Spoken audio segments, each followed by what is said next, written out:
del Padre, del Hijo y del Espíritu Santo. Amén. Que semanas continuamos con esta explicación de la historia sagrada. Me apoyo en el librito del San Juan Bosco,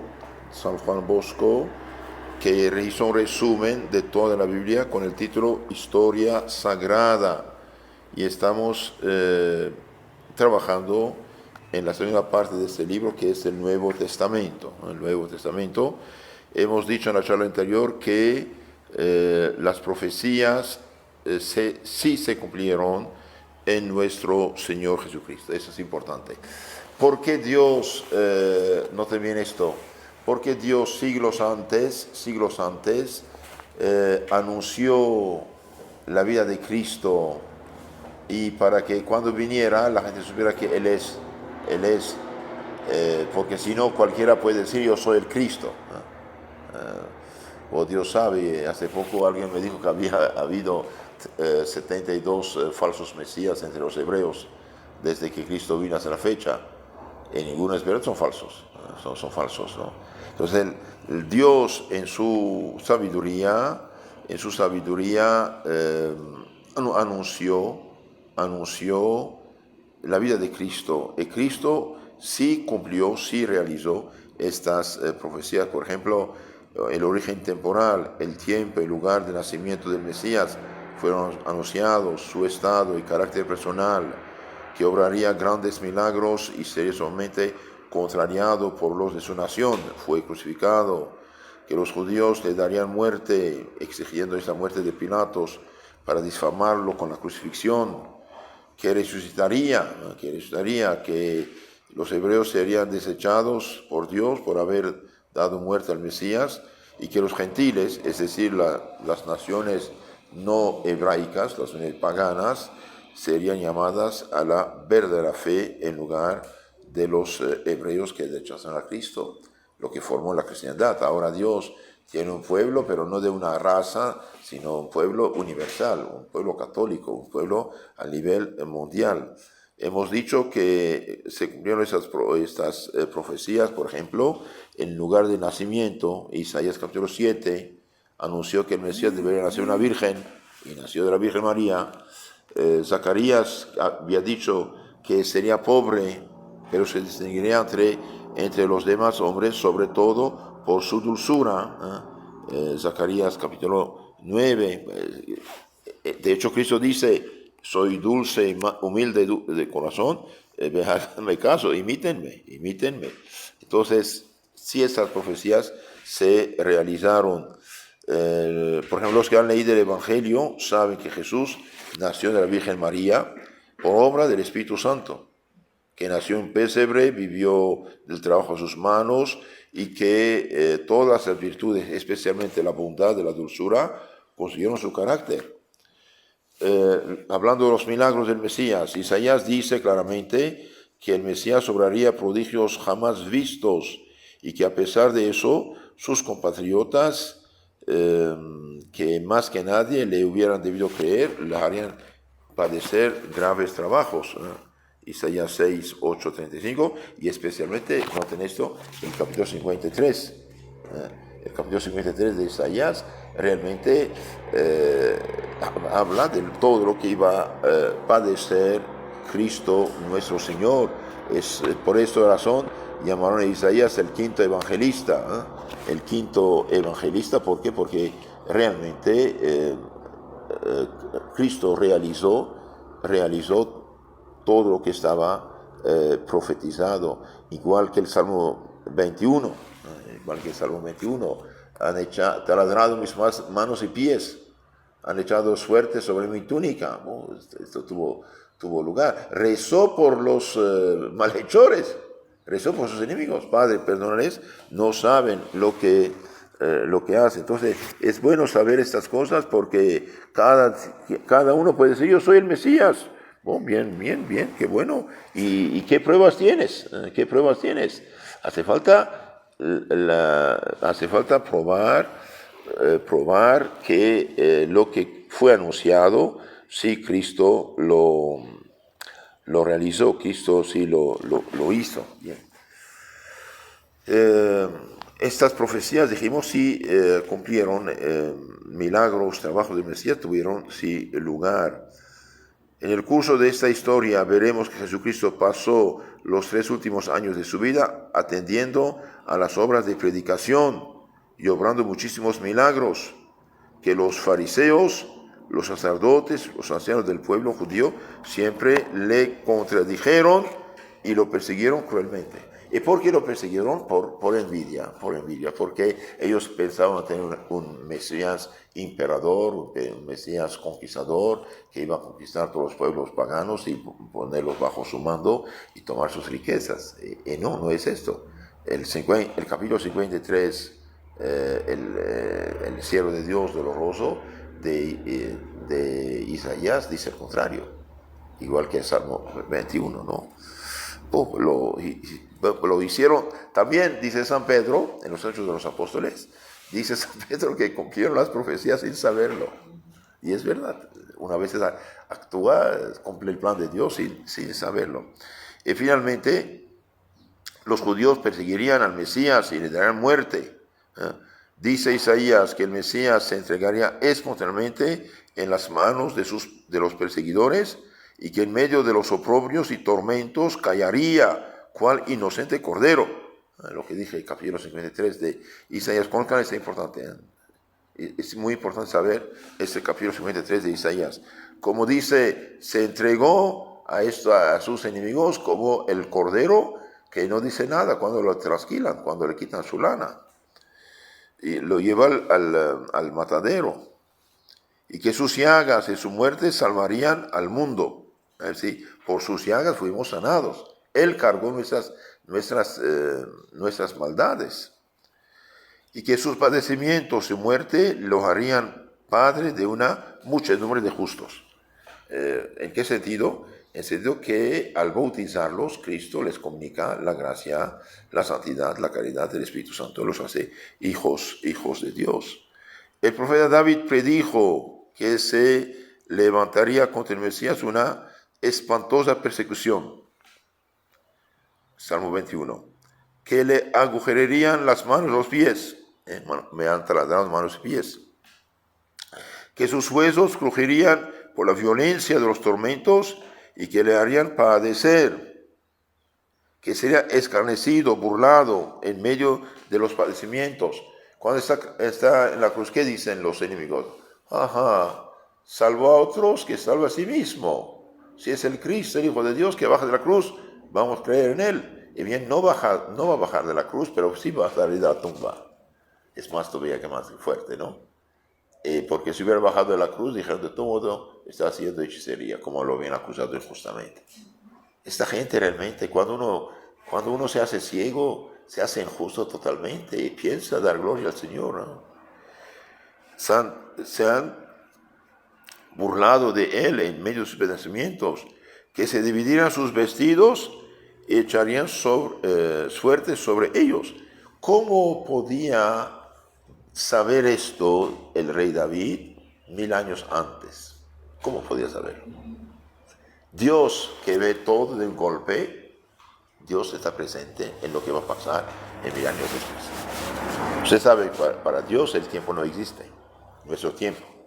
Dios ve por su poder e inteligencia infinita, incluso ve las acciones que libremente vamos a hacer. Cuando decimos se cumplió la escritura o la profecía, ¿qué significa? Cuidado, entiendo bien esto.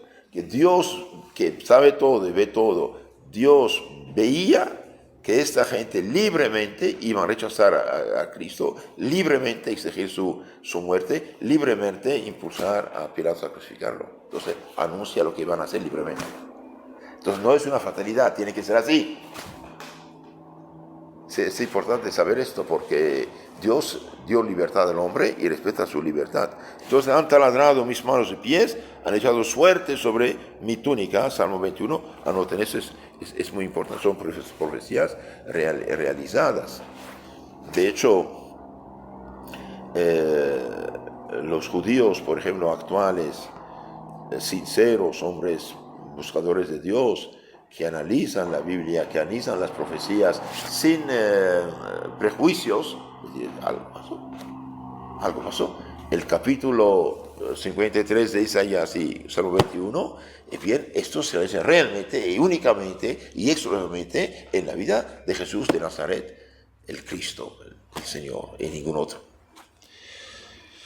Veamos ahora cómo se cumplieron esas profecías. El mismo Jesucristo, antes de su muerte, declaró muchas veces que moriría, y por ser esa su voluntad, Él quiso dar su vida por los pecadores. Dijo también que daría su vida por la salvación de los hombres. Ustedes saben que Dios perdona sí, pero exigió reparación. Y el hombre no puede reparar el pecado. ¿Por qué? Porque el pecado afecta a Dios, toca a Dios en todo modo que es infinito. Entonces, ¿qué pasa? Dios, que es infinito en poder, infinito en sabiduría, y bien, encontró la solución. La solución para Él se hace hombre, y como hombre da su vida por sus hermanos hombres. Pero como su persona es divina, Jesús tiene dos naturalezas, divina y humana, y una persona. Como su persona es divina, todo lo que hace la humanidad ¿cómo se llama?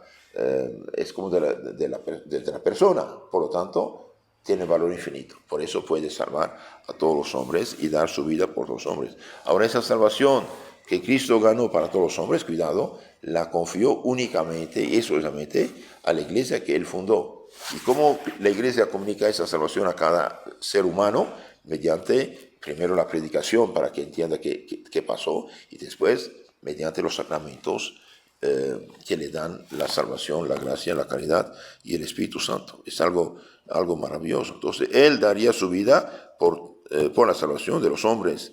A las calumnias, noten esto, calumnias, injurias, ultrajes, sus enemigos, contestó con el silencio. Contestó con el silencio. Y es verdad, el Evangelio dice, Jesús autem tacebat, Jesús se callaba, no decía nada. No decía nada. De hecho, a tal punto que Herodes lo menospreció. Y Pilatos mismo dice, no me contestas, no sabes que tengo poder de crucificarte o soltarte. No contesta. ¿Por qué? Incluso en el juicio que le hicieron los fariseos en la noche del viernes, madrugada del Viernes Santo, no dice, no contesta. Es decir, conteste, no contesto. ¿Para qué contesto? Si contesto, no me creerán. Si pregunto, no me responderán. Sin embargo, verán, el Hijo del Hombre sentado a la derecha del poder divino, es decir, que es el Mesías.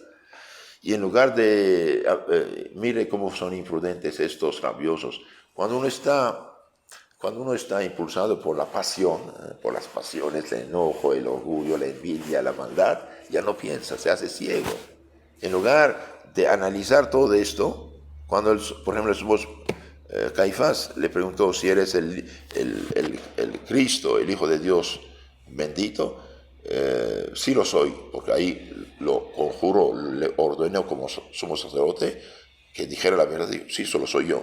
En lugar de decir, paremos todo esto, después de la Pascua vamos a analizar tranquilamente todo, entonces rasga su vestidura, hace el indignado y blasfemó, ¿y qué os parece? Y todos gritan, merece la muerte. Bien, son los tontos. ¿Por qué? Porque no merece la muerte por la verdad. Él le ordena en nombre de Dios y la verdad, y Cristo ahí no puede mentir, y nunca puede mentir porque es Dios hecho hombre, y Dios se somete a la autoridad. Cristo, Dios hecho hombre, se somete a la autoridad. Le pregunta, ¿eres el Señor, Dios, Hijo de Dios? Sí lo soy. Blasfemo dice, no, cállate, eres un charlatán. Bueno, no eres charlatán. Por eso le aconsejo leer el libro del padre Luis de la Palma. Luis de la Palma, La Pasión del Señor, o tiene otro título, Historia de la Pasión de Jesucristo sacada de los 4 evangelios. Vale oro ese libro, analiza todas las profecías. Entonces aquí vemos que frente a los ultrajes de sus enemigos, bien contestó con el silencio, también con la mansedumbre. No grita, no defiende, no dice nada, no acusa, mansedumbre, y rogando por ellos. Rogando por ellos. Bueno, sabemos que rogó por ellos, puesto que la primera palabra de las 7 palabras que dijo en la cruz, Padre, perdónales, no saben lo que hacen. Pero también en su corazón pedía por esta gente, pobre gente, ¿no?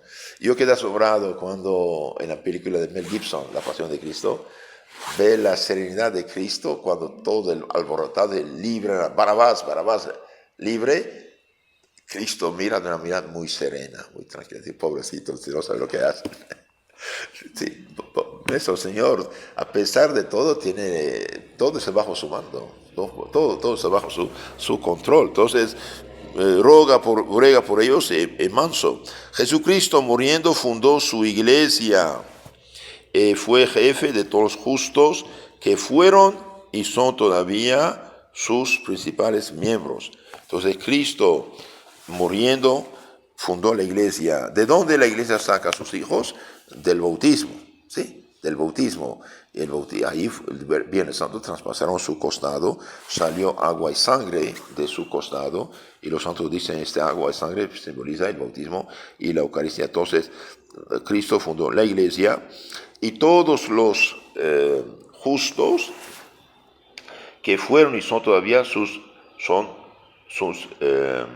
principales miembros.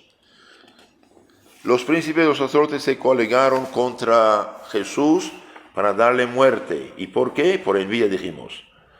Ellos querían crucificarlo para desprestigiarlo por completo a los ojos del pueblo. Y él anunció que iba a ser crucificado, ¿no?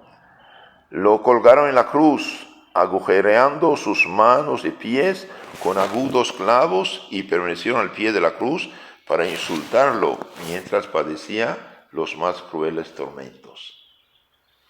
De veras, un hombre, suponiendo que, hablando al humano, ¿no? Que su enemigo es culpable y ya recibió el castigo. Y hombre, ya está colgado en la cruz, dejen de humillarlo, dejen de blasfemarlo, No, este odio los hace ciegos. Cuidado, no alimentar el odio en su corazón, es peligroso, ¿no? Agujerando sus manos y sus pies con agudos clavos, son huesos clavos, ¿no? Y delante de la cruz lo insultan, mientras él padece estos tormentos crueles, ¿no? Los soldados que lo habían crucificado dividieron entre sí las vestiduras y echaron suerte sobre ellas, especialmente sobre la túnica. Ahora, la túnica era de una sola pieza. Entonces dijeron, no vamos a cortar en 4, vamos, ya ¿para quién será? Bien. Y los santos dicen que esta túnica es símbolo de la iglesia. En la iglesia no puede haber división. Y por eso los que hacen cisma, los que desobedecen a la autoridad de la iglesia, pecan. Pecan. Otro punto, el Mesías. Entonces habían profetizado los profetas. ¿Qué dijeron? Habían profetizado: 1, origen, tiempo, lugar de nacimiento; 2, nacimiento, estado y carácter del Mesías; 3, habían profetizado sus milagros y trabajos; 4, que los hebreos, los fariseos, iban a perseguir al Mesías, darían muerte; 5, el Mesías iba a resucitar. Noten ahora este último punto. El Mesías iba a resucitar. Isaías predijo que el sepulcro del Mesías será glorioso. David dijo que no permitiría que su carne padeciese corrupción. Entonces allí, Salmo 15. Entonces, no va a padecer corrupción su cuerpo. Y San Pedro dice a los hebreos el día de Pentecostés, pero David murió y salió de su tumba. Entonces habla de Jesús. Veamos el cumplimiento de esta profecía. Los 4 evangelios están acordes en afirmar que Jesucristo realmente resucitó 3 días después de su muerte, así como él lo había afirmado. Entonces, algo es muy importante. Jesús afirmó que iba a resucitar y resucitó. Acerca de este milagro no puede caber duda alguna, como veremos en el curso de esta historia, de las charlas que siguen. De hecho, toda la fe cristiana está basada en la resurrección de Cristo. Si Cristo no hubiera resucitado, el bien no pasaría nada. Los apóstoles, cada quien hubiera ido por su lado y se acabó. Y cuando resucitó, bien, todo cambió. Todo, absolutamente todo cambió. Entonces es importante, esto de la resurrección. Pueden ver San Mateo 28, capítulo 28, San Mateo, San Marcos, capítulo 16, y San Lucas, capítulo 24, y San Juan, capítulo 20. Entonces, si quieren ver en la Biblia la resurrección, San Mateo 28, San Marcos capítulo 16, San Lucas capítulo 24 y San Juan capítulo 20. Los cuatro afirman la resurrección. Y cuidado, si los apóstoles hubieran dicho mentiras, todo el pueblo judío los hubiera criticado. Cállense, hombre, ¿qué está diciendo? Al contrario, San Pedro, el miedoso Pedro, después de la resurrección y de la recepción del Espíritu Santo, y llenó Jerusalén de la prédica, a tal punto que los enemigos de Jesús tienen miedo, y cuando agarran después la sanación del paralítico delante del templo, agarran a San Pedro, la policía del templo agarra a San Pedro, San Juan, lo llevan al tribunal, y los hacen flagelar, prohibiéndoles de hablar de esto. ¿Por qué? Porque tienen miedo a que la gente ya crea en Cristo, ¿no? Entonces, resucitó. Los cuatro evangelios, dijimos, están acordes en afirmar que Jesucristo realmente resucitó 3 días después de su muerte, así como él lo había afirmado. Acerca de ese milagro no puede haber duda alguna, como veremos en las charlas que siguen. Otras cosas acerca del Mesías, noten esto. Los profetas, entre otras muchas cosas, anunciaron que los judíos serían reprobados por Dios por haber dado muerte al Mesías. Daniel capítulo 9. Que los gentiles, las gentes, las naciones no judías, es decir, todas las naciones idólatras, serían llamadas a la verdadera fe en lugar de los hebreos infieles. Isaías 45. Entonces aquí otra realización de los profecías. Estas profecías se cumplieron literalmente, como se puede ver en la historia eclesiástica, en la cual consta que el pueblo judío, pocos años después de la muerte del Salvador, se dispersó enteramente. Y aún hoy es sin templo, sin rey y sin sacerdocio. En el año 70 aceptaron un falso Mesías, se rebelaron contra el Imperio Romano y empezó una guerra civil tremenda. Un historiador judío, de hecho Flavio Josefo, escribió La guerra de los judíos, muy interesante. Fue muy dura esta guerra a tal punto que finalmente entre ellos se peleaban dentro de Jerusalén, al punto de llegar a comer carne humana. Y cuando finalmente los romanos entraron en la ciudad, y bien el emperador Tito había dado, el futuro emperador Tito, hijo del emperador Vespasiano, había dado orden de no destruir el templo por obra de arte. Tenían conocimiento del arte, ¿no? Y bien una flecha misteriosa tocó el templo y quemó también, y fue destruido también. Y ahí también se realiza la profecía, no quedará piedra sobre piedra. ¿Qué queda? Bien, queda el muro de las lamentaciones actualmente. Una base del templo, un muro, y todos los judíos van a hacer así, hacer oraciones ahí, moviendo su cabeza, hoy todavía, pues van a llorar, lamentar, pero no saben que la profecía se realizó. Entonces, los judíos atrapados con armas fueron crucificados y los demás fueron vendidos como esclavos, menos de 30 monedas. Entonces aquí también, realización de la profecía. El pueblo fue dispersado, es sin templo, sin rey y sin sacerdocio. Y mostrándose obstinados en no creer las verdades de la fe, los apóstoles, en cumplimiento de las órdenes del Señor, fueron a predicar el evangelio a los gentiles. ¿Quiénes son los gentiles? Las naciones idólatras, las naciones no judías.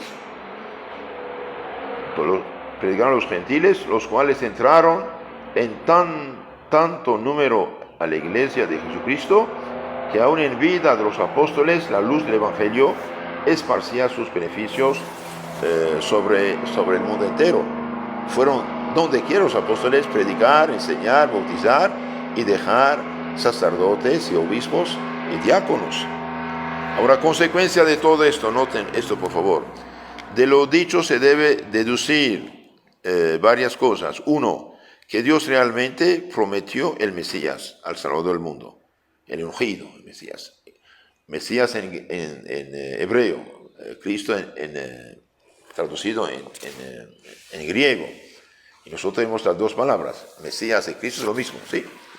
Entonces Cristo, Dios realmente prometió el Mesías, primero. Segundo, que los profetas predijeron muchas cosas que le concernían, para que cuando viniera supieran que Él es el Mesías. 3, que todas esas cosas se cumplieron únicamente y exclusivamente en la persona de Jesucristo, ningún otro. Que todas las profecías se cumplieron en la persona de Jesucristo. 4, que por esto Jesucristo es el verdadero Mesías prometido por Dios, anunciado por los profetas, nacido en el tiempo en que toda la tierra esperaba su reparador, que el cetro ya no estaba en la tribu de Judá desde cerca de 35 años antes que terminase el tiempo establecido por Daniel. Entonces, pienso capítulo 49 del Génesis, si me acuerdo bien. Jacob había anunciado que el Mesías vendría cuando el cetro salía de la casa de Judá. Y cuando Cristo vino, ya no había rey judío, rey de la sangre de Judá, Judá hijo de Jacob, sino era Herodes, y Herodes no era judío, era idumeo, era un político militar, su padre, después él, muy astuto, finalmente apoyado por los romanos, tuvieron el poder y se hicieron reyes. Entonces, hace 35 años, el cetro había salido de la casa de Judá, según Daniel había profetizado. Y finalmente, número 5, que debemos poner en Jesucristo, que es el Salvador enviado por Dios, toda nuestra fe y las esperanzas de nuestra salvación en Jesucristo y ningún otro.